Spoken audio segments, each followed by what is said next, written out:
የስትንፋሴ መቆጫ ገመድ ነው እዚህ ተንጠልጥሎ የማየው። የበላይ የሞት መወጣጫ እርከን ነው ይህ መሰላል ከዚህ የቆመው። ገንባው የጥላት መርዶ የጥላት ልሳኔ ይናገር በላይ ነው የወንዶች ቁና እንኳን ለነጭ ግመል ለሽጥ ጠመንጃ ማይድ ነበር። አዎ እኔ እንደሆን ጥንትም አውቃለሁ። አባቴ በንጉሥ ጭራቆች በባሩድ ማረር መቁሰሉን በእርሳስ መቃጠል መንደዱን በድሉ ለገመድ መዳረጉን እና ማውን የዘለቀ ልጅ ለነጭ ገመድ ለሰንሰል አይፈራም ብለው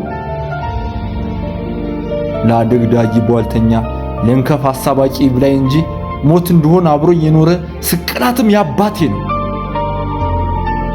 ግን አንቺ ጥቁር ሀገር ጥቁር አፈር መጸነሻሽ ከርስ የጥቁር ዘር አያልፍሽ ጋራሽ ይናገር አባይ ጅረትሽ ይመስክር። ላንቺ የኖረ ማን ሆኖ ላንቺ የሞተ ማን ሆኖ ላንቺስ የኖረ ማን ነበር?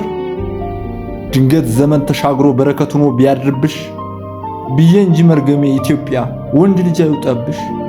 አይበጠስ እምነቴማ አይታጠፍ እምነቴማ ላንቺ ያለኝንማ ከተግባሬ ታቂዋለሽ። እናም የርግማኔ ፍች በረከቴ ውስጣዊ እውነቴ እናቴ ከጥቁር አፈርሽ በቅሎ ጥቁር አፈርሽን ለብሶ ላብና ወዙን ከምድርሽ ከሸጥሽ ጋር ለውሶ ለእድሜ ልክ ቃቅትሽ መድብል የእድሜውን ቁቂት በጥሶ ፍቅርሽን በፍቅር ጽናት ደምሽን በደም መልሶ እርሱ ወድቆ የሚያቆምሽ የቁርጥ ቀን ምርጥ ፍሬ እንደ ትናንት እንደ ዛሬሽ ነገም ማትጪ ሀገሬ። ይህ ነው የቃል የመቋጫ ሞት ነው የፍቅሬ ክፍያ ወንድ ያፍልቅ ማህፀንሽ መከታ አትጭ ኢትዮጵያ። አዎ እንዳምናው እንደታቻምናው እንደ ዘንድሮ መከታ አትጭ ሀገሬ።